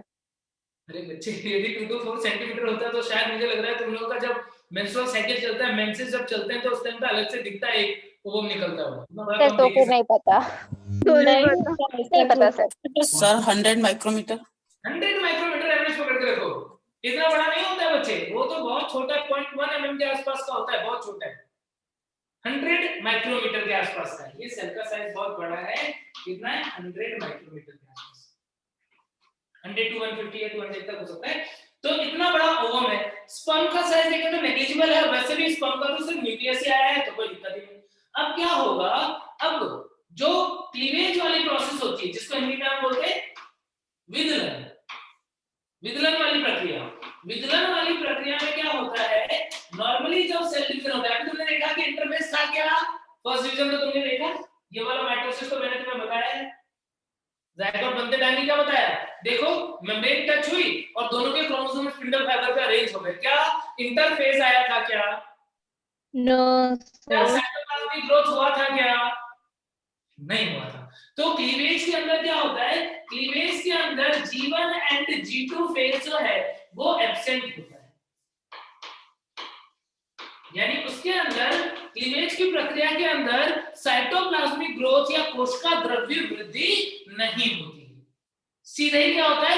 S phase होता है। सीधे ही इसके अंदर क्या होता है? डीएनए रेप्लिकेशन होता है। तो अल्टीमेटली क्या समझ में आ रहा है तुमको कि यहाँ पर डीएनए कंटेंट तो डबल हुआ है ताकि सेल डिवीजन के टाइम पे बराबर बराबर बटे, इक्वेशनल डिवीजन हो, लेकिन साइटोप्लाज्मिक ग्रोथ नहीं हुई है। इस वजह से क्या होता है? इस वजह से साइटोप्लाज्म लगभग आधा बढ़ जाता है। उसे हम क्या बोलते हैं? क्लीवेज, विदलन। क्लीवेज समझ में आ गया सब बच्चों को? Yes sir. इम्प्लांटेशन के कारण यूरिन पैसेज में प्रॉब्लम नहीं होती है क्या फीमेल में? राहुल, अरे राहुल बच्चे, तुम मुझे क्या पूछ रहे हो? ये चीज तो मैंने तुमको बहुत पहले जब वल्वा के बारे में बताया था उसी टाइम पे क्लियर कर दी थी कि जो वल्वा है उसके अंदर, याद करो, ऐसा कुछ डायग्राम बना के बताया था मैंने तुम्हें, और मैंने तुम्हें बताया था कि लेबिया मेजोरा है, माइनोरा है, जहां पर यूरिथ्रल ओपनिंग है और यहाँ पर वेजाइनल ओपनिंग है। दोनों की ट्रैक्ट अलग अलग है भाई। यूरिथ्रा की ट्रैक्ट तो अलग ही है बिल्कुल, उसका रिप्रोडक्टिव हमारी तरह थोड़ी है कि एक ही चैम्बर है, उससे यूरिन भी आएगा और उससे ही सीमेन भी आएगा, ऐसा थोड़ी है। फीमेल में तो अलग अलग चैम्बर है, तो दोनों का एक दूसरे से कोई ऐसा इंटरफेरेंस नहीं रहता है, इसलिए कोई प्रॉब्लम नहीं आती बच्चे। ठीक है, तो यहाँ पर जो क्लीवेज वाली प्रोसेस है उसके अंदर क्या हुआ? साइटोप्लाज्म जो है वो आधा आधा बढ़ गया। अब ये 2 ब्लास्टोमियर बन चुके हैं। नेक्स्ट माइटोसिस होगा। अब हमारे अंदर होलोब्लास्टिक टाइप का क्लीवेज है। होलोब्लास्टिक का मतलब क्या? कि पूरा का पूरा जो एंड है वो डिवाइड करते हैं। उसके अंदर ऐसा नहीं है कि योक वाला पोर्शन अलग है वो डिवाइड नहीं करेगा, बाकी सेल डिवाइड करेंगे, वैसा नहीं है। उसको हम मीरोब्लास्टिक बोलते हैं। तो पूर्ण टाइप का विदलन होता है, 2 से 4 सेल, साइज और छोटी होगी, 4 से 8 सेल। तो इस तरीके से ये स्टेजेस आते जाते हैं मोरुला स्टेज में ये 8 से 16 अवस्था में होता है, और ब्लास्टुला स्टेज के अंदर क्या होता है, इसके अंदर एक कैविटी बन जाती है, कुछ टाइम जो है उनका कॉम्पैक्शन होता है, इस कैविटी को क्या बोलते हो, ब्लास्टोसील। ब्लास्टोसील। ब्लास्टुला स्टेज में कैविटी, ब्लास्टोसील, लाइनिंग जो सेल्स बना रही है वो ट्रोफोब्लास्ट, यहाँ पर जो सेल का गुच्छा है वो इनर मास सेल होता है, और उसे हम एम्ब्रियोनल लूप भी बोलते हैं। इसके ऊपर ब्लास्टुला स्टेज तक हमने क्या देखा कि ज़ोना पेलिसिडा लेयर प्रेजेंट थी। अच्छा, कल मुझे किसी बच्चे ने बोला था कि एनसीईआरटी की बुक में लिखा हुआ है कि ज़ोना पेलिसिडा सेकेंडरी ओसाइट बनाता है। वो बच्चा बोल रहा था मुझे कि ज़ोना पेलिसिडा उसका फॉर्मेशन सेकेंडरी ओसाइट में किया है। मैंने भी पढ़ा, यस, एनसीईआरटी की बुक में ये लिखा हुआ है। यस सर, मैंने पूछा था। तुमने पूछा था बच्चे, तो एनसीईआरटी की बुक में सरासर गलत लिखा हुआ है। ज़ोना पेलिसिडा लेवल का लेयर जो है वो सेकेंडरी ओसाइट नहीं, वो प्राइमरी ओसाइट ही बनाता है ना, वो गलत है, उसको सही कर दो, गलत है, मार। Yes sir. ठीक है, तो यहाँ पर ज़ोना पेलिसिडा वाली लेयर जो है वो अभी भी प्रेजेंट है। अब ये तो बात हो गई किसकी, ये तो बात हो गई अर्ली एम्ब्रियोनिक डेवलपमेंट। दो स्टेज को हमने यहाँ पर डायग्राम में देखा, कौन कौन से स्टेज को, मोरुला और ब्लास्टुला। क्या सब बच्चों को इतनी बात क्लियर हो गई क्या? Yes sir, Yes, right sir. Sir. अब इसके बाद में नेक्स्ट स्टेज पे पहुंच जाते हैं। अब हम देखेंगे इम्प्लांटेशन। ये इम्प्लांटेशन हो रहा है, ये वाला डायग्राम है यहाँ पर। स्क्रीनशॉट लेना, रुकिए ना सर, समझ में डालो। अच्छा ठीक है, तो इधर बना देता हूँ। सर हाँ, सर बोलो बच्चे। सर, मेंस्ट्रुएशन के टाइम पे क्रैम्प्स होते हैं क्या? क्या होते हैं? क्रैम्प्स। क्रैम्प्स। देखो, क्रैम्प्स का आना मेंस्ट्रुएशन के टाइम पे फीमेल के अंदर जो मस्कुलर क्रैम्प इसमें हो रहे हैं यूट्रस में, वो तो होंगे, क्योंकि क्या हो रहा है, जो म्यूकस, ये जो क्या बोलते हैं एंडोमेट्रियम वाली लेयर, ये ब्रेक हो रही है, तो मसल यदि यहाँ पर कॉन्ट्रैक्ट करेगी तो क्या होगा, इजीली वो बाहर निकलेगा। तो क्रैम्प्स आना जो है बहुत कॉमन है, और बॉडी के अंदर नॉर्मल रेस्पॉन्स है ये, कि हमारी बॉडी के अंदर जो टिश्यू ब्रेक हुआ यहाँ से, उसकी वजह से वो बाहर निकल रहा है। तो क्रैम्प्स आना बहुत मतलब नॉर्मल कॉमन वो है, और मुझे लग रहा है कि फीमेल को मेंस्ट्रुएशन का पता लगता है, उसको हल्का एब्डोमिनल पेन और हल्के जो यहाँ पर यूट्राइन क्रैम्प्स वगैरह जो है वो स्टार्ट हो जाते हैं, तो इससे भी उसको पता पड़ जाता है। तो ये कॉमन सी बात है। हेलो सर, सर क्रैम्प्स क्या होता है? क्रैम्प्स का मतलब muscle contraction. Okay sir. Contracted रह जाती है, उसको हम बोलते हैं क्रैम्प्स। थोड़ी ज्यादा देर तक कॉन्ट्रैक्टेड रह गई, तेज कॉन्ट्रैक्शन है। अब देखो नेक्स्ट प्रोसेस की बात कर रहे हैं हम, यहां पर ही बताता हूं, इम्प्लांटेशन। इम्प्लांटेशन को हिंदी में क्या बोलते हैं? सर, ये अंतरोपण अंतरारोपण है ना, अंतरोपण बोलते हैं, अंतरोपण, इम्प्लांटेशन। इम्प्लांटेशन नॉर्मली कौन से डेज पे हो रहा है? 7 to 8 डे पे, और कंप्लीट हो जाता है कब तक? Completes at 12th day. कहां से काउंट कर रहे हैं? कहां से काउंट कर रहे हैं? हम लोग फर्टिलाइजेशन से काउंट करते हैं। कल को जब तुम लोग मेडिकल कॉलेज में पहुंचोगे, वहां पर तुम जब जेस्टेशन पीरियड वगैरह काउंट करोगे, तो वहां पर जो डेट काउंट करते हैं लास्ट मेंसेस से काउंट करते हैं। लास्ट मेंस्ट्रुअल साइकिल कब आया उसके अकॉर्डिंग काउंट कर लेते हैं वो डेट। तो ध्यान रखना, हमारा कैलकुलेशन जो हम पढ़ रहे हैं उसके अकॉर्डिंग चल रहा है, प्रैक्टिकल वाला नहीं चल रहा है। क्योंकि एग्जैक्टली डॉक्टर को पता नहीं है कि किस दिन पे फर्टिलाइजेशन हुआ होगा, किस दिन पे चीजें चल रही होंगी। तो वहां पे डॉक्टर जो देखते हैं जेस्टेशन पीरियड का मतलब गर्भ का कितने टाइम तक के लिए प्रेग्नेंट है, प्रेगनेंसी ड्यूरेशन, उसको हम गर्भ का या जेस्टेशन पीरियड बोलते हैं। तो जेस्टेशन पीरियड वहां पर काउंट कर लेते हैं, किससे? वहां पर काउंट कर लेते हैं कि मेंस्ट्रुएशन साइकिल कब से कंप्लीट हुआ, उस लास्ट मेंस्ट्रुएशन से काउंट कर लेते हैं। जबकि हम जो भी डिटेल बात कर रहे हैं वो हम फर्टिलाइजेशन के अकॉर्डिंग बात कर रहे हैं, ठीक है। तो फर्टिलाइजेशन के 7th 8th डे पे इम्प्लांटेशन होता है, और 12th डे तक वो इम्प्लांटेशन कंप्लीट हो चुका होता है, यानी 12वें दिन तक ये पूरा का पूरा अंदर घुस चुका होगा। कहां पर होता है? मोस्टली इन फंडस फंडस की जो अपर वाला जो फंडस है बच्चों, इसकी एंडोमेट्रियम जो है, डॉर्सल फंडस की जो एंडोमेट्रियम है उसके अंदर इम्प्लांटेशन होता है। अब इम्प्लांटेशन कैसे होता है बहुत ध्यान से समझना, टफ प्रोसेस है, इतना आसानी से समझ में नहीं आएगा।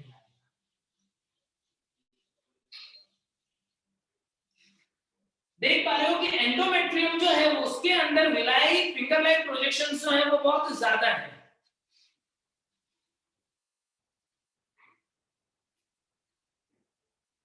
इम्प्लांटेशन के कारण यूरिन पैसेज में प्रॉब्लम नहीं होती क्या फीमेल में? अरे कौन वाला बच्चा है बार बार पूछ रहा है, नहीं होती, ऐसा कुछ नहीं होता है। ये कहीं रोक थोड़ी रहा है, ये कहीं यूरिनरी ट्रैक्ट को रोकता थोड़ी है कि नहीं यूरिन को बाहर निकलने में, ऐसा थोड़ी करता है। तो देखो यहां पर क्या हो रहा है, यहां पर जो ये आया था हमारा ब्लास्टुला, ब्लास्टुला स्टेज में आया था यहाँ पर, और हमने क्या देखा, जोना पेलिसिडा वाली लेयर थी यहाँ पर, और जो एक बाहर लेयर बन रही है वो ट्रोफोब्लास्ट है, और अंदर की तरफ जो सेल्स का ग्रुप है जिसे हमने क्या बोला था, जिसे हमने बोला था इनर मास सेल या एम्ब्रियोनल, इस तरीके से। अब क्या होता है, अब साइंटिस्ट लोगों ने क्या किया, साइंटिस्ट लोगों ने ट्राई किया कि ये ब्लास्टुला की जगह पे कोई एग जो है उसको लेकर के यहाँ पे डाल दिया, सोचा कि एग जो है वो इम्प्लांट हो जाए, जोना पेलिसिडा लेयर उसकी भी डिसॉल्व हो जाए, वो भी अंदर की तरफ इम्प्लांट हो जाए। नहीं हो पाया। क्यों नहीं हो पाया? क्योंकि यहाँ पर क्या होता है, यहाँ पर ये जो इसकी ब्लास्टुला की सेल्स हैं, ये सेल्स कुछ केमिकल और स्टार्ट करेंगे। किसने केमिकल स्टार्ट किया? मेनली यहाँ पर इस सेल ने केमिकल सीक्रेट किया, जिसकी वजह से क्या होता है, जिसकी वजह से यहाँ पर ये जो जोना वाली लेयर है वो क्या होने लग जाती है, जोना पेलिसिडा डिसॉल्व होने लग जाती है। जब ये डिसॉल्व होने लग जाती है तब उसके बाद में क्या होगा, दूसरा एक चेंज ये भी शो करेगी। यानी यहाँ पर हम देख रहे हैं इम्प्लांटेशन के टाइम पे यूट्रस की एंडोमेट्रियम में क्या क्या चेंजेस आते हैं। एंडोमेट्रियम बिकम्स थिक, यहाँ पर जो सेल्स हैं वो कैसी होती है, ये फूल जाता है, ये फूल जाएगा, जैसे फूलने लगेगा कुछ इस तरह से। इडेमा बन गया, इडेमा, इडेमा जानते हो क्या होता है, स्वेलिंग, स्वेलिंग होना इडेमा। एंडोमेट्रियम जो पहले ऐसा था, इम्प्लांटेशन के टाइम पे क्या हुआ, फूल गया, इसके अंदर जो ब्लड वेसल्स होती है वो ज्यादा डायलेट हो जाती है, इसके अंदर सीक्रेटरी ग्लैंड्स वगैरह जो है वो बढ़ जाएंगी, ज्यादा म्यूकस वगैरह बनाने लग जाएगी, ताकि क्या हो जाए, ताकि ये फूल जाए, यहाँ पर इडेमा बन जाए, और कुछ फाइब्रोब्लास्ट सेल्स वगैरह जो है वो भी आकर के यहाँ पर इकट्ठे होने लग जाते हैं, उनके अंदर काफी सारा ग्लाइकोजन है। यानी ये तैयारी कर रहा है किसके लिए, एक्सेप्ट करने के लिए ब्लास्टोसिस्ट को। आई बात समझ में? क्या क्या चेंज हुआ यूट्रस के अंदर, यूट्रस के अंदर जहां पर इम्प्लांट जाके ब्लास्टुला जाकर के अटैच हो रहा है, वहां पर स्वेलिंग आ जाती है, वहां पर ब्लड सप्लाई बढ़ जाती है, वहां पर ग्लैंड्स वगैरह बढ़ जाते हैं, वहां पर फाइब्रोब्लास्ट वगैरह इकट्ठे हो जाते हैं जो बहुत सारा न्यूट्रिशन स्टोर करके रखते हैं, और फिर साथ ही क्या होता है, ये जोना पेलिसिडा वाली लेयर जो है वो डिसॉल्व हो रही है, तो अब ये जो इसका ट्रोफोब्लास्ट है, ये ट्रोफोब्लास्ट उंगली समान प्रवर्ध बना करके क्या करने लग जाता है, ये यूट्रस के एंडोमेट्रियम में पेनिट्रेट करने लग जाता है। यूट्रस के अंदर जो एंडोमेट्रियम है उसकी सेल्स यहाँ पर बड़ी हो जाती है, क्यूबॉइडल टाइप की हो जाती है यहाँ पर कुछ इस तरीके से, और फिर धीरे धीरे यूट्रस, अभी तो कहां पर था देखो, सिर्फ नीचे की तरफ था, अभी तो यूट्रस स्वेल हुआ था नीचे की तरफ, ये यूट्रस है, यहाँ पर एग आया, इसने क्या किया, ये फूल गया, चिपचिपा हो गया, और इसने क्या किया, इसने फिंगर लाइक प्रोजेक्शन बनाया, और ये इसके अंदर ऐसे घुस रहा। अब क्या होता है, उसी टाइम पे सेल्स और भी प्रोलिफरेट होती है, डिवाइड करके ज्यादा होती है एंडोमेट्रियम की, और एंडोमेट्रियम इसको चारों तरफ से कवर कर लेता है। कैसे? यानी यहाँ पर ये जो सेल्स दिख रही थी तुमको, ये सेल्स क्या करती है, इसको ऐसे कवर कर लेती है, जोना पेलिसिडा लेयर खत्म। और ये जो क्यूबोइडल सेल्स थी एंडोमेट्रियम की, उसने क्या किया, उसने इसे चारों तरफ से कवर कर लिया, और ये ब्लास्टोसिस्ट पूरी तरीके से अनवेल हो गया, अंदर चला। आई बात समझ में? कैसे होता है समझ गए सब बच्चे? ब्लास्टोसिस्ट का इम्प्लांटेशन कैसे होगा? इम्प्लांटेशन के टाइम पे जोना पेलिस्टा वाली लेयर डिसॉल्व हो जाएगी, फिर उसके बाद में यूट्रस जो है उसके अंदर स्वेलिंग होगी, इडेमा होगा, ब्लड प्रोलिफरेशन होगा, और क्या हो जाएगा, और ये ब्लास्टुला जो है अंदर की तरफ एम्बेड होने लग जाएगा और ये एंडोमेट्रियम से पूरी तरीके से कवर कर लेगी। तो एंडोमेट्रियम की कुछ लेयर नीचे, कुछ ऊपर, कुछ साइड में, उनके अलग अलग नाम, उन्हें बोलते हैं डेसिडुआ। जो बाहर है साइड में है उसे बोलते हैं डेसिडुआ पैराइटलिस। डेसिडुआ का मतलब हिंदी में समझते हो क्या? डेसिडुअस प्लांट समझते हो क्या? डेसिडुअस प्लांट क्या होते हैं? जिनकी पत्तियां गिर जाती है, झड़ जाती है, उन्हें बोलते हैं डेसिडुअस। समझ गए? डेसिडुअस प्लांट जो है जिनकी पत्तियां झड़ जाती है, यहां पर इसका नाम रख रहे हैं डेसिडुआ, डेसिडुआ पैराइटलिस, डेसिडुआ कैप्सुलरिस, जो इसको कवर कर रहा है वो कैप्सुलरिस, और जो नीचे की तरफ है बेसल पार्ट की तरफ है उसका नाम होता है डेसिडुआ बेसिलिस। क्यों नाम रखा है डेसिडुआ बोलो? क्योंकि जब बच्चा होता है, जब बच्चा पैदा होगा तो उस टाइम पे क्या होगा, यूट्रस की कुछ लेयर जो है वो इसके साथ में, बच्चे के साथ में बाहर निकलेगी, अम्बिलिकल कॉर्ड जो है उसके साथ में कुछ टिश्यूज जो है वो बाहर निकलेंगे। तो जो बाहर निकल जाएगा वो वाला पूरा पार्ट क्या है, डेसिडुआ पार्ट। उसके तीन मतलब लेयर हो गए या तीन प्लेसेस हो गए, कौन कौन से?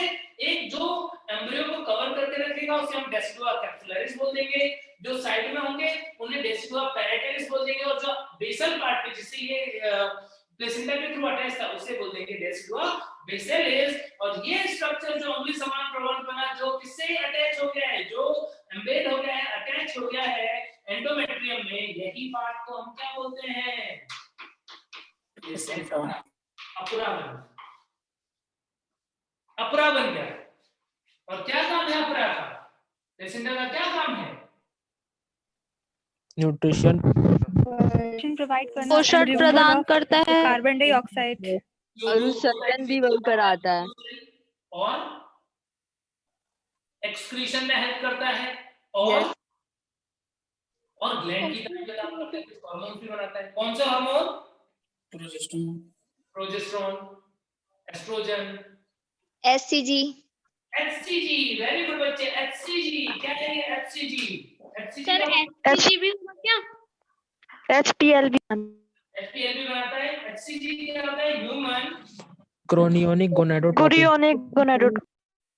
गोनेडोट्रोपिक हार्मोन या गोनेडोट्रोपिक हार्मोन, ये हार्मोन बनता है। और ये हार्मोन का एक बहुत ही इंपॉर्टेंट रोल है किसके अंदर? प्रेगनेंसी टेस्ट में। यस सर, प्रेगनेंसी टेस्ट का पता चलता है सबसे पहले। यस, सबसे पहले फीमेल प्रेग्नेंट है कि नहीं ये पता लग जाता है किस हार्मोन के थ्रू? एचसीजी। सिक्रेशंस में एचसीजी आ रहा है, इसका मतलब वो प्रेग्नेंट हो गई है, हार्मोन जो है वो प्लेसेंटा ही बनाता है। समझ गए क्या? तो यस सर।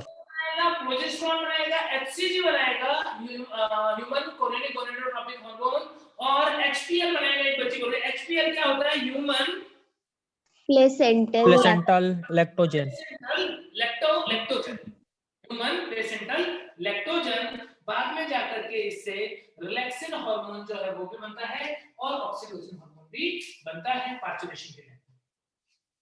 और ऑक्सीटोसिन बनता नहीं, ऑक्सीटोसिन के लिए तो रिफ्लेक्स देता है, रिलैक्सिन जो है वो ये खुद बनाता है ना। तो इस तरीके से तो ये प्रोसेस क्या हो गई? इम्प्लांटेशन हो गई है। फिंगर लाइक प्रोजेक्शन जो होती है इसे हम क्या बोल देते हैं? इसे हम बोल देते हैं कोरियोन। एचसीजी कौन बनाता है? एचसीजी जो है वो प्लेसेंटा बनाता है, प्लेसेंटा। ठीक है, तो ये हो गया हमारा इम्प्लांटेशन वाली प्रोसेस। क्लियर हो गया सब बच्चों को? इम्प्लांटेशन कैसे होता है, कब होता है? Yes sir. अब इसके बाद ब्लास्टुला स्टेज के बाद में नेक्स्ट हम बात करते हैं गैस्ट्रुला स्टेज। अब गैस्ट्रुला स्टेज जो है, हालांकि एनसीईआरटी के अकॉर्डिंग पढ़े तो कुछ नहीं पढ़ना है। गैस्ट्रुलेशन के अंदर जर्म लेयर बनती है, इतना बोल तो बहुत है। कौन कौन सी जर्म लेयर बनती है? एक्टोडर्म, एंडोडर्म और मेसोडर्म बनती है। बस इतनी सी बात लिखी है, बहुत ज्यादा डिटेल में नहीं दिया हुआ है। क्या तुम लोग थोड़ा डिटेल में पढ़ना चाहते हो क्या, कि नहीं पढ़ना चाहते हो? यस सर, पढ़ा दीजिए। अब कम से कम डिटेल में, क्योंकि प्रोसेस जो है ना वो है बड़ी इंटरेस्टिंग। मुझे बड़ा मजा आता है पढ़ाने में, क्यों? क्योंकि बच्चों के दिमाग में जल्दी घुसती नहीं रहती, तो इसलिए मेरे को फील करवा के एकदम पढ़ाने में मजा आता है। लेकिन हमारे सिलेबस में इतना है नहीं, तो टाइम बचाएंगे। मेन बातें बता देता हूं कि क्या होता है। देखो, अभी तक तुमने क्या देखा? अभी तक तुमने देखा कि यहाँ पर जो ट्रोफोब्लास्ट थी उसके अंदर कुछ सेल जो है उन्होंने उंगली समान प्रबल बना दिए थे, कोरियोन का फॉर्मेशन कर दिया था, और फिंगर लाइक प्रोजेक्शन होता है, इसलिए हम उसे कोरियोनिक विलाय बोलते हैं। तो यहाँ पर जो कुछ सेल्स थी उसने ऐसे फिंगर लाइक कोरियोनिक विलाय जो है वो बना दी थी। क्या है ये? कोरियोनिक। ठीक है, और ये जो सेल बना रही है उसके अंदर क्या होता है, उस ट्रोफोब्लास्ट के अंदर बीच में सट्टा नहीं, मान लो कुछ इस तरीके का है, तो उसे हम बोल देते हैं सिंसाइसियो ट्रोफोब्लास्ट। और इसके नीचे जो सेल होती है जिसके अंदर सट्टा है प्रेजेंट है, उनको बोल देते हैं हम साइटोट्रोफोब्लास्ट। बहुत डिटेल में जाने की जरूरत नहीं है, बस ये समझो ट्रोफोब्लास्ट की कुछ सेल्स ने कोरियोनिक विलाय बना दी। यहाँ पर क्या था? यहाँ पर इनर मास सेल था, ये था inner mass. Inner mass cell के अंदर भी जो ऊपर की तरफ सेल्स होती हैं उन्हें हम बोलते हैं सेल्स ऑफ राउटर। ये क्या है? Cells of Rauber. और ये सेल्स क्या है? ये है इनर मास सेल्स।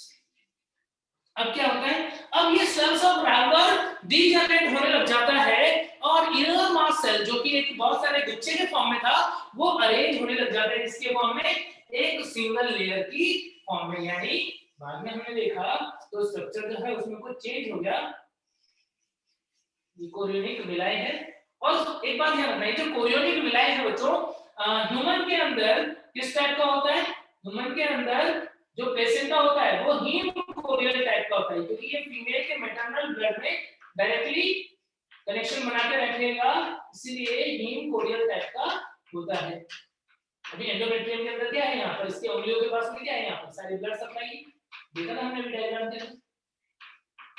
ठीक है, तो हीम कोरियल है। अब यहाँ पर क्या बताया मैंने बताया कि यहाँ पर ये वाले सेल जो है वो तो एज इट इज बना देता हूँ, इसको हम प्रोफोएक्टोडर्म में बोल देते हैं।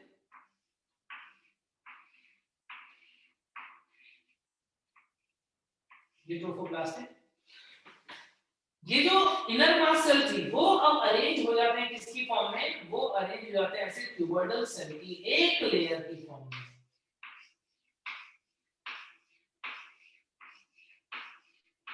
इनर मास सेल ने क्या बना दिया? इनर मास सेल ने अब एक लेयर बना दी, सिंगल लेयर। और ये डिस्क है, इसको हम एम्ब्रियोनल डिस्क बोलते हैं। ये क्या है? Embryonal disc. क्रॉस सेक्शन में तुम्हें दिख रहा है ऐसा, एक्चुअल में कैसा है? एक्चुअल में तो ये गोल है, जो हमारा ये जो पूरा स्ट्रक्चर है ये क्या है? स्फेरिकल है। ये पूरा स्ट्रक्चर क्या है? इस तरीके से स्फेरिकल है, और इस स्फेरिकल स्ट्रक्चर के अंदर सेल्स जो है वो ये जो मेरे हाथ में सर्कल दिख रहा है ना, ये एम्ब्रियोनल डिस्क है। यानी यदि मैं इसको ये ऐसे रखा हुआ है ना, मैं इसको ऐसे क्रॉस सेक्शन में देखूं तो तुम्हें क्या दिखेगा? ऊपर एक चैम्बर बन गया है, नीचे एक चैम्बर बन गया है, और यहाँ पर क्या रखे हुए? यहाँ पर बीच में एक डिस्क रखी हुई है। देखो इस तरीके से क्रॉस सेक्शन में तुम्हें क्या दिखेगा? ऐसे दिखेगा। आगे बात समझ में है क्या? ये पूरा डिस्क है, पहले एक सिंगल लेयर की फॉर्म में है, अब क्या हो जाएगा? ये यही सेल डिवाइड करेगी और एक और लेयर बना देगी नीचे क्यूबॉइडल सेल की। अरे ये क्या हुआ? पहले एक लेयर की फॉर्म में अरेंज हुआ, फिर डिवाइड करके दो लेयर में कन्वर्ट हो गया। इन लेयर का नाम हम रख देते हैं क्या? ऊपर वाली लेयर एपिब्लास्ट और नीचे वाली लेयर हाइपोब्लास्ट। समझ गए सब बच्चे कि पहले इनर मास सेल जो है उसके अंदर ऊपर से कुछ सेल्स डीजनरेट होकर रॉबर वाली सेल, तो यहाँ पर कैविटी बन गई। इस कैविटी को बोलते हैं हम एमनियोटिक कैविटी। एमनियोटिक कैविटी बन गई।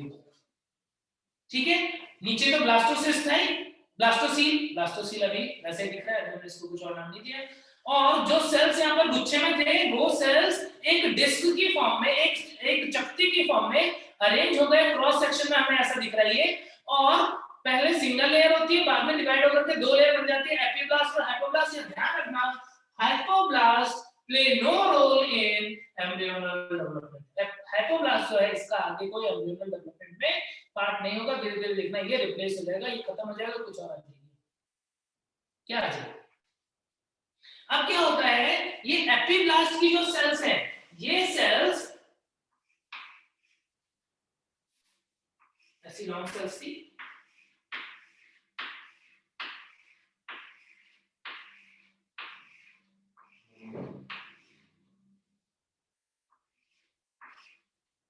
कुछ इस टाइप से सेल थी। यहाँ पे नीचे क्या था, नीचे हाइपोब्लास्ट था। तो अब क्या होता है, अब ये सेल्स, यहाँ की कुछ सेल्स जो हैं वो डिवाइड करती हैं, और डिवाइड करके नीचे की तरफ, अंदर की तरफ इनग्रेस करने लग जाती है, इधर इनवेजिनेशन होने स्टार्ट हो जाती है। यानी एपिब्लास्ट की कुछ सेल्स ने डिवाइड किया और डिवाइड करके यहाँ पर अरेंजमेंट किए।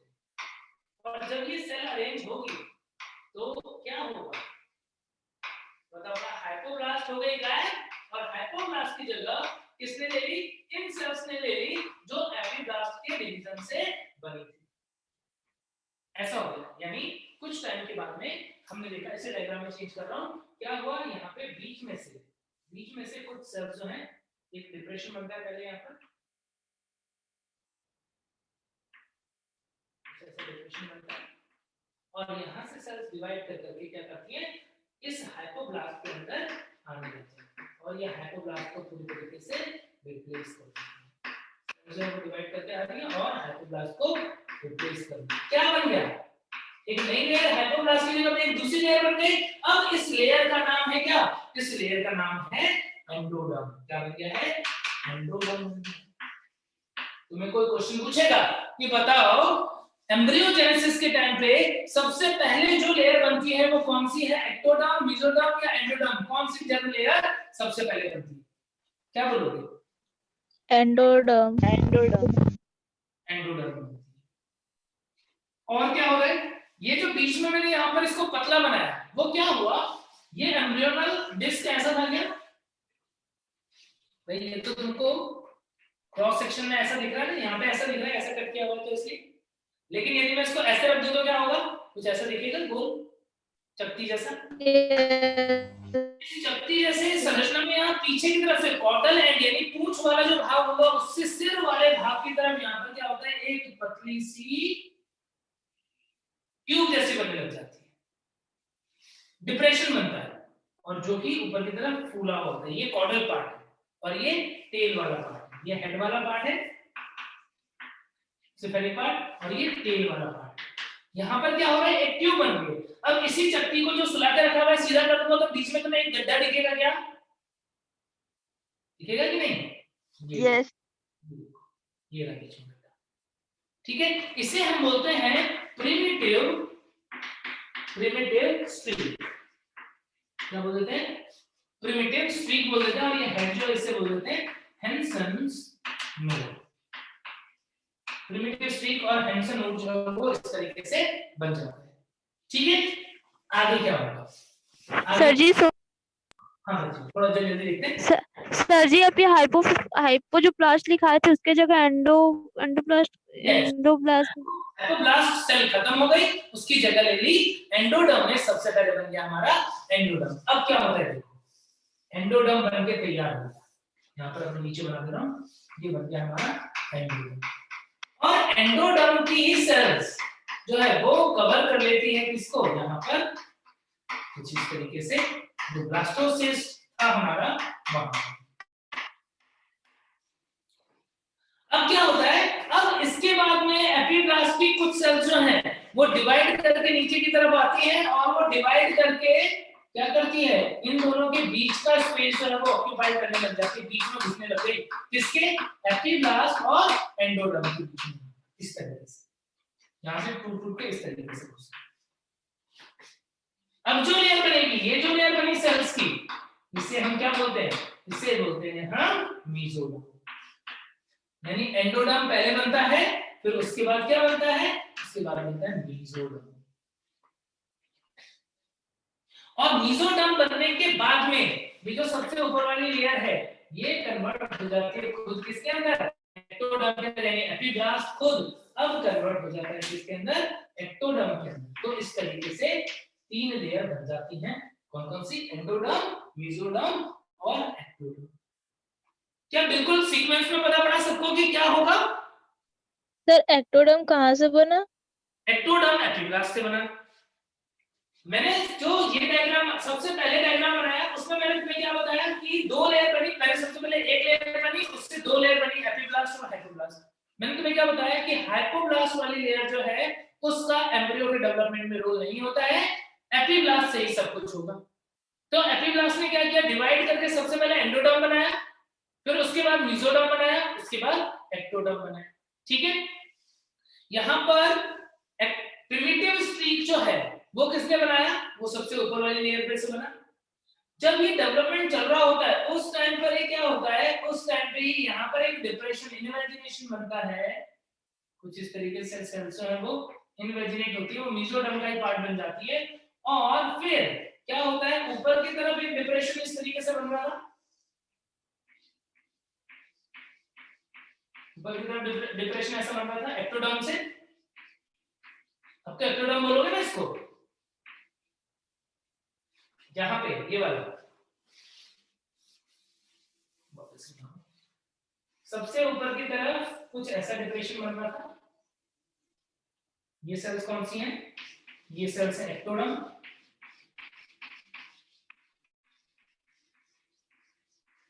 और ये जो डिप्रेशन बन रहा है, ये डिप्रेशन क्या है, ये डिप्रेशन बन रहा है न्यूरल ट्यूब। हमारी बॉडी के अंदर डॉर्सल पार्ट में क्या बनता है, न्यूरल ट्यूब। क्या बनेगा इससे, इससे बनेगा न्यूरल ट्यूब। और ये जो प्रोजेक्शन होता है इसे बोल देते हैं न्यूरल क्रीस्ट, न्यूरल क्रीस्ट। और ये फोल्ड जो है वो न्यूरल फोल्ड, ये सबसे ऊपर वाली लेयर। फिर नीचे वाली लेयर जो है मीसोडर्म वाली लेयर, उसके अंदर क्या हुआ, एंडोडर्म जो है वो कुछ इस तरीके से फोल्ड हो रहा था। फोल्ड होने के बाद में एंडोडर्म जो है वो खुद तो आपस में चिपका हुआ रह जाता है, और ये मीसोडर्म के पार्ट की तरह यहाँ पर एक ट्यूब की फॉर्म में कन्वर्ट हो जाएगा। इसे हम बोलते हैं क्या, इसे बोलते हैं नोटोकॉर्ड। ये क्या बना देगा, ये बना देगा नोटोकॉर्ड। कोई पूछेगा नोटोकॉर्ड का, नोटोकॉर्ड जो है वो मीसोडर्मल होता है कि एक्टोडर्मल होता है कि एंडोडर्मल होता है, तो बोलोगे नोटोकॉर्ड जो है वो मीसोडर्मल, क्योंकि यहाँ पर बीच में जो टिश्यूज है वो इसको कंप्लीट करेंगे। बीच में जो सेल्स थे वो कौन से थे, मीसोडर्मल सेल्स। तो ऊपर की तरफ एक्टोडर्म है, बीच में मीसोडर्म है, सबसे नीचे की तरफ एंडोडर्म, कुछ इस तरीके से। तो नोटोकॉर्ड जो है वो मीसोडर्मल है, न्यूरल ट्यूब जो है वो एक्टोडर्मल है। यहाँ पर ये है एक्टोडर्म, ये है मीसोडर्म और ये है एंडोडर्म। तो इस तरीके से 3 जर्म लेयर जो है वो डेवलप हो जाते हैं एम्ब्रियोनिक डेवलपमेंट के टाइम पे, एक्टोडर्म, मीसोडर्म और एंडोडर्म। क्लियर होने के बाद सबसे पहले बनेगा मीसोडर्म, फिर बनेगा एक्टोडर्म, और बनेगा एंडोडर्म, फिर बनेगा मीसोडर्म और सबसे लास्ट बनेगा एक्टोडर्म। कितनी बातें क्लियर हो गई सब बच्चों को? यस ठीक है। तो जर्म लेयर का डेवलपमेंट जो है ये हमने पढ़ लिया। इसके बाद में कौन से मंथ में या कौन से वीक में कौन सा ऑर्गन बनता है वो बहुत ब्रीफ में इंफॉर्मेशन हमारे एनसीईआरटी में दी हुई है, उतना ही सफिशिएंट है, बहुत ज्यादा डीप में क्वेश्चन आता भी नहीं है, तो वो एक बार रीड करना।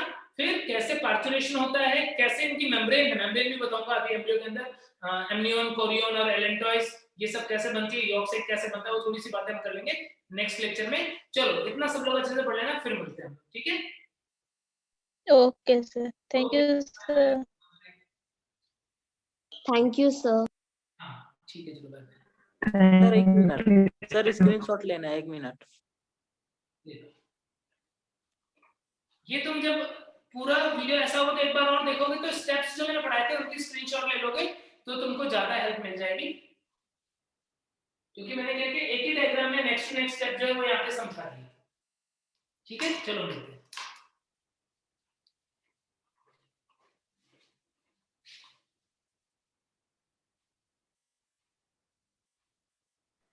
Bye bye sir.